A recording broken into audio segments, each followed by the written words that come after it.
뿐 하나요. 그 사랑 알기에 그 아들 나는 믿네. 날 이끄소서. 예수 좋은 내 친구 내 곁에 계시네. 영원히 변치 않네. 예수 좋은 내 친구 내 곁에 계시네. 영원히 변치 않네. 예수 좋은 내 친구 내 곁에 계시네. 영원히 변치 않네. 예수 좋은 내 친구 내 곁에 계시네. 영원히 변치 않네. 그 변치 않는 사랑을 믿습니다.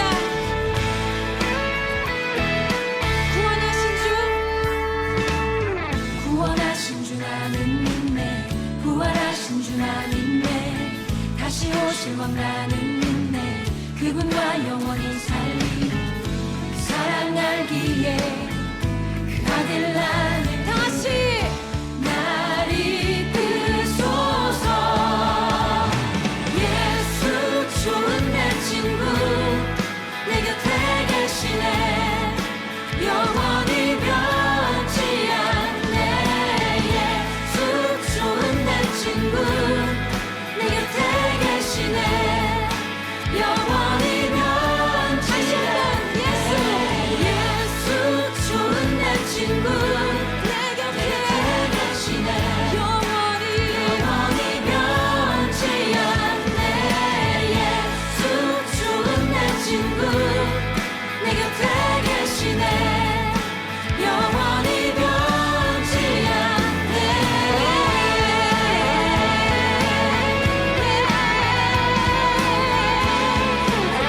영원히 변치 않으시는 그 사랑을 노래합니다.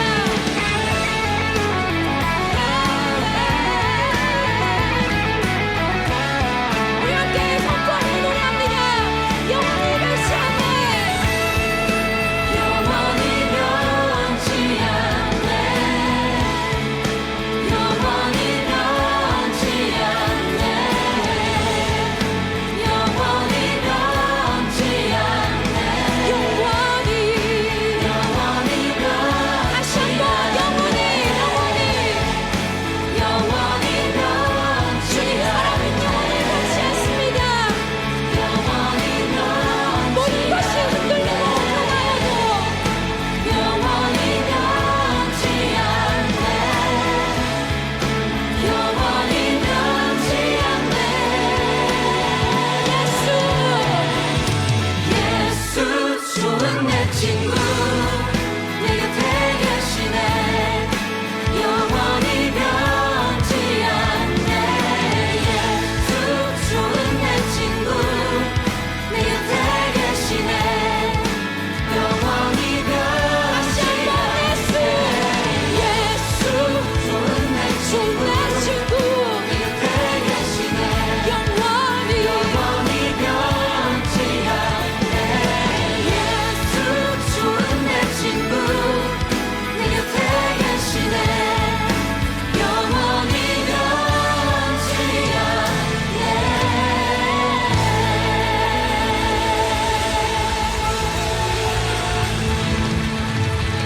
그 사랑 영원히 변치 않는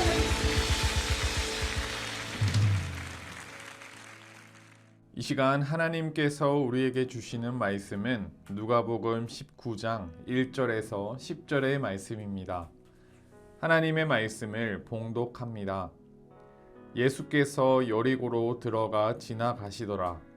삭개오라 이름하는 자가 있으니 세리장이요 또한 부자라. 그가 예수께서 어떠한 사람인가 하여 보고자 하되 키가 작고 사람이 많아 할 수 없어 앞으로 달려가서 보기 위하여 돌 무화과 나무에 올라가니 이는 예수께서 그리로 지나가시게 되밀어라. 예수께서 그곳에 이르사 쳐다보시고 이르시되 삭개오야 속히 내려오라. 내가 오늘 내 집에 유하여야 하겠다 하시니 급히 내려와 즐거워하며 영접하거늘 못 사람이 보고 수군거려 이르되 저가 죄인의 집에 유하러 들어갔도다 하더라. 삭개오가 서서 주께 여짜오되 주여 보시옵소서 내 소유의 절반을 가난한 자들에게 주겠사오며 만일 누구의 것을 속여 빼앗은 일이 있으면 내 갑절이나 갚겠나이다. 예수께서 이르시되 오늘 구원이 이 집에 이르렀으니 이 사람도 아브라함의 자손이미로다. 인자가 온 것은 잃어버린 자를 찾아 구원하려 함이니라. 아멘. 하나님께서 오늘 이 말씀을 통해 우리에게 은혜 주시기를 원합니다. 여러분, 예수님은 이 땅에 계시는 동안 일을 정말 열심히 하셨습니다. 그 일은 사람들을 찾아다니는 일이셨어요. 사람들을 쉬지 않고 찾아다니시며 하나님의 말씀을 전하셨어요. 마음이 아프고 병든 사람들을 고치셨습니다. 소외받고 멸시 천대받는 사람들을 찾아가셨습니다. 그리고 그들에게 하나님의 사랑을, 하나님의 말씀을 전하셨습니다. 그 일이 예수님이 이 땅에 오셔서 열심히 하셨던 바로 그 일입니다. 오늘 함께 읽은 본문에서도 예수님이 어느 한 곳을 지나시는 그 장면이 나오고 있습니다. 1절에 예수께서 여리고로 들어가 지나가시더라. 예루살렘으로 가는 길에 예수님이 여리고를 지나가셨습니다. 여리고라는 지역은 수출과 수입의 거점, 그러니까 사람들이 엄청 많은 그런 교류가 활발한 곳이었습니다. 많은 사람들이 붐비는 곳이었어요. 그런데 그곳에 사람들에게 비난받고 멸시당하며 소외당하는 한 사람이 있었으니 그 사람은 오늘 우리가 함께 볼 삭개오라고 하는 인물입니다. 삭개오는 꽤 비중이 있는 세리였어요. 당시 유대 사회는 로마라고 하는 나라의 지배를 받고 있었습니다. 로마는 유대만 지배하는 것이 아니라 세계 곳곳을 다스리며 지배하고 있었습니다. 그렇기 위해서는 많은 비용들이 들었겠지요. 이 비용을 충당하기 위해서 다스리고 있는 그 지역의 주민들에게 무수히 많은, 때로는 무리가 될 만큼의 많은 세금들을 거둬들였습니다. 그리고 그 세금을 거둬들이는 중간 역할을 하는 사람들이 바로 세리였고, 오늘 만나볼 삭개오는 바로 그 세리였습니다. 당시에 많은 세리들 중에서는 징수한 세금 가운데 일부가 자신들의 급여로 돌아오기 때문에 더 많은 세금을 거둬들이고자 했습니다. 그랬던 사람들이 많이 있었어요. 특별히 여리고라는 곳은 많은 수출과 수입으로 인해서 많은 사람들이 있던 곳이었기 때문에 삭개오는 많은 돈을 벌어들인 부자 세리 중에 한 명이었을 것으로 보고 있습니다. 그런데 우리 한번 가만히 생각해 볼까요? 자신들을 지배하고 있는 나라 로마에서 유대의 많은 세금을 무리하게 거둬들여서 사람들의 삶을 힘들고 어렵게 만듭니다. 그런데 그 역할을 하는 세리들, 과연 유대 사람들이 곱게 볼 수 있었을까요? 절대 아닙니다.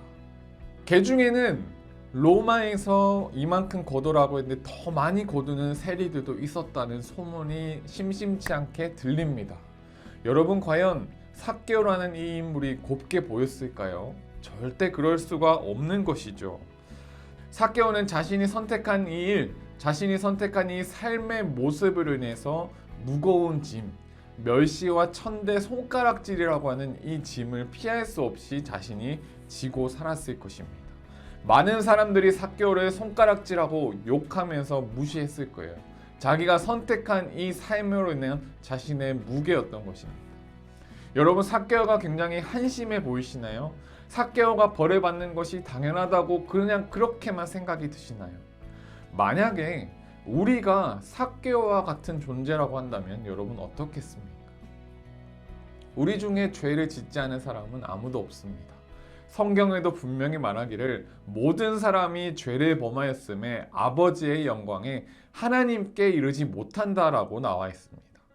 삭개오가 지고 있었던 멸시와 천대의 손가락질처럼 우리는 우리가 지은 죄로 인해서 죄인이라고 하는 그 무거운 짐, 영원한 죽음이라고 하는 무거운 짐을 피할 수가 없이 우리는 지고 살아갈 수밖에 없는 것들이 바로 우리들이었습니다. 죄인이라는 편견의 무거운 짐을 지고 있었던 삭개오처럼 죄로 인해서 영원한 죽음이라고 하는 무거운 짐을 지고 살아갈 수밖에 없는 것이 바로 우리들이었다는 거예요. 삭개오 스스로 그 멸시와 천대의 손가락질을 벗어날 수는 없었습니다. 불가능했어요. 아마 그가 나 이제부터 세리 안 하고 내가 그동안 걷어들였던 거 다 나눠줄게 라고 했어도 아마 사람들의 편견은 바뀌지 않았을 것입니다. 아마 삭개오 스스로도 그 일을 내려놓지 못했을 것입니다. 우리들도 마찬가지예요. 우리들에게 있는 이 영원한 죽음이라는 이 무거운 짐을 우리 스스로는 벗을 수가 없었습니다. 그런 삭개오가 예수님이 어떤 분인지는 몰랐는데 이 예수님이라고 하는 그 당시에 유명했던 핵인사였던 예수님께서 자기가 살고 있는 동네에 오신다는 얘기를 들었습니다. 그런데 문제가 생겼어요. 삭개오가 예수님을 보려고 했는데 삭개오는 키가 작았습니다. 3절에 그가 예수께서 어떤 사람인가 하여 보고자 하되 키가 작고 사람이 많아. 문제가 생긴 것입니다. 키가 작았는데 그 당시에 예수님이 보려고 했던 수많은 무리들이 있었어요. 예수님이 저 높은 곳에 올라가 계신 게 아니라 그 사람들 중에 걸어 다녔기 때문에 키가 작은 삭개오가 예수님을 보는 것은 거의 불가능했을 것입니다. 그가 평소에 사람들에게 존경을 받는 인물이었다면 사람들이 비켜주었겠죠. 그렇지만 사람들이 절대로 삭개오에게 길을 내어주지 않았습니다. 그래도 궁금해서 그는 달려가서 나무 위에 올라가는 무리수를 두었습니다. 4절에 할 수 없어 앞으로 달려가서 보기 위하여 돌 모아가 나무에 올라가니 이는 예수께서 그리로 지나가시게 되밀어라. 놀라운 일이 벌어집니다. 수많은 군중 속에 지나가던 예수님은 삭개오가 올라가 있던 나무 밑을 지나시다가 갑자기 고개를 들며 삭개오에게 내려라고 하십니다. 삭개오가 아마 얼굴이 뻘개지지 않았을까요? 사람들이 다 싫어합니다. 그런데 예수님이 내려라니 수많은 사람들이 자기를 쳐다봤을 것입니다. 5절에 예수께서 그곳에 이르사 쳐다보시고 이르시되 삭개오야 속히 내려오라. 한 번도 본 적 없었던 예수님이 자신의 이름을 부릅니다. 삭개오는 예수님에 대해 관심이 없었어요. 다만 예수님이 유명하신데 그곳을 지난다고 하시니 예수님을 보러 갔던 거예요. 궁금증에 보러 갔는데 예수님이 삭개오의 이름을 알고 계셨습니다. 삭개오를 초청하셨어요. 여러분, 우리도 마찬가지입니다. 우리가 때로는 살아가면서 예수님을 잊고 살아가요. 우리가 좀 바쁘면 예수님을 나의 우선순위 바깥으로 밀어내고 예수님을 잊고 살아가는 그런 존재가 우리들이었습니다. 우리는 때로는 예수님이란 존재를 모르고 살아갈 만큼 무지하고 죄 가운데 있었던 우리들이었는데 예수님은 그럼에도 불구하고 언제나 항상 우리의 이름을 알고 계시며 우리가 누구인지를 알고 계시며 우리를 지켜보고 계시며 우리를 부르시고 우리를 초청하셨던, 나무 위에 있던 삭개오를 내려오라고 하셨던 것처럼 예수님께서는 우리를 이리로 오라 하시며 하나님의 자녀 삼아 주셨습니다. 죄의 짐을 짊어지고 있던 우리를 예수님께서 부르셨던 거예요. 예수님께서 삭개오에게 말씀하셨습니다. 5절에 예수께서 그곳에 이르사 쳐다보시고 이르시되 삭개오야 속히 내려오라. 내가 오늘 내 집에 유하여야 하겠다. 예수님께서 삭개오에게 삭개오 내려와봐. 내가 오늘 너희 집에서 자도 될까? 이러신 게 아니었어요.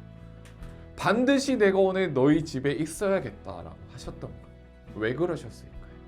예수님은 잃어버린 사람들, 소외당하고 있던 사람들에게 찾아가셔서 그들을 구원하기 위해 이 땅에 오셨기 때문입니다.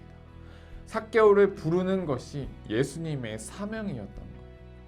우리에게도 오셔서 요셉아, 내가 너를 구원해도 될까? 이러신 것이 아니라 내가 너를 반드시 구원해서 하나님의 자녀 삼아야겠다라고 말씀하셨던 거예요. 반드시 우리를 구원해야겠다라고 예수님께서 다짐하고 말씀하셨기 때문에 오늘 이 자리에서 예배하고 하나님의 자녀로 우리는 살아갈 수 있는 것입니다. 여러분, 삭개오가 잘한 것은 아무것도 없었어요. 예수님이 찾아오셨고 예수님이 삭개오를 부르셨고 예수님이 삭개오의 집에 가야겠다고 말씀하셨고 예수님이 삭개오의 집에 가셨던 거예요. 그렇기 때문에 이 일을 우리는 뭐라고 하냐? 은혜라고 하는 것입니다. 정당한 대가를 주고 삭개오가 샀다면 삭개오에게도 잘한 일이 있습니다. 왜냐하면 삭개오는 지불했던 것입니다. 그런데 삭개오가 잘한 것은 아무것도 없습니다. 예수님이 삭개오를 부르셨고 예수님이 삭개오를 찾아오셨고 예수님이 삭개오의 집에 가셨습니다. 오늘 예배하고 있는 저와 여러분도 마찬가지. 우리가 뭔가를 잘한 것이 아니라 예수님이 우리를 부르셨고 예수님이 우리를 이리로 오라고 하셨고 예수님이 우리에게 찾아오셨던 것입니다. 아무 대가를 지불하지 않고 우리가 잘한 것 아무것도 없이 하나님의 은혜로 값없이 의롭다 하심, 값없이 구원함을 받은 것이 바로 저와 여러분임을 꼭 기억하시길 바랍니다. 사람들이 수군거렸어요. 왜냐하면 사람들 그 당시에 세상의 시선으로 볼 때 이건 말도 안 되는 일이었어요.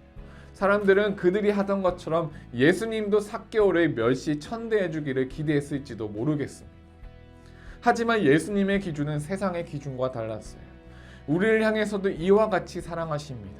세상의 기준과 잣대를 탁 들이미면서 우리를 평가하는 분이 아니라 하나님의 사랑의 기준으로 우리를 바라보시면서 우리를 사랑하시고 우리를 보듬어 주시고 우리를 항상 지켜주시는 분이 하나님이십니다. 삭개오가 즐거워하며 내려갔어요. 6절에 보니 급히 내려와 즐거워하며 영접하거늘.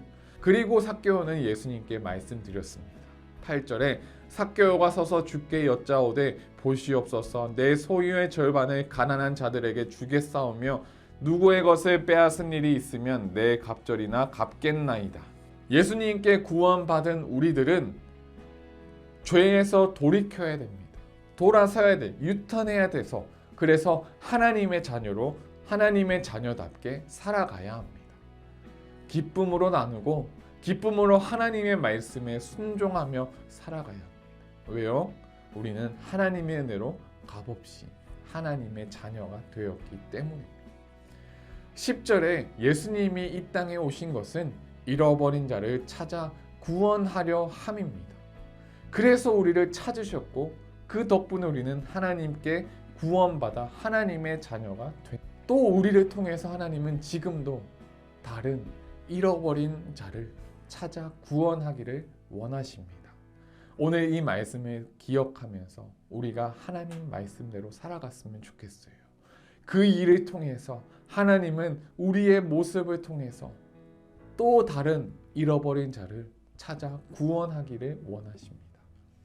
하나님의 은혜로 값없이 의롭다 하심을 하나님의 은혜로 하나님의 자녀가 된 우리는 하나님의 자녀답게 하나님의 말씀에 순종하며 기쁜 마음으로 예수님의 향기를 이 세상에 널리 보내며 또 다른 영혼이 하나님을 알게 되는 귀한 통로가 되는 우리의 삶이 될 수 있기를 간절히 축복합니다.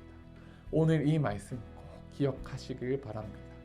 예수님이 우리를 불러주셨고 예수님이 우리를 찾아오셨기 때문에 우리는 하나님의 자녀가 되었습니다. 우리도 마찬가지로 누군가에게 하나님을 알게 되는 귀한 통로가 될 수 있기를 간절히 축복합니다. 함께 기도하겠습니다. 하나님의 은혜로 우리는 하나님의 자녀가 되었음을 고백합니다. 하나님, 하나님의 사랑을 하나님의 은혜를 기억하며 하나님의 자녀로 우리가 살아가서 또 누군가에게 하나님을 알게 되는 귀한 은혜의 통로가 되게 하여 주옵소서. 이제는 우리 주 예수 그리스도의 은혜와 하나님의 말로 다 할 수 없는 크신 사랑하심과 성령님의 교통하심이 말씀 받고 삶의 자리로 나아가는 가자저의 교회 꿈 하나 청소년부 공동체 머리 위에 이제로부터 영원토록 함께 하시기를 간절히 축원하옵나이다. 아멘.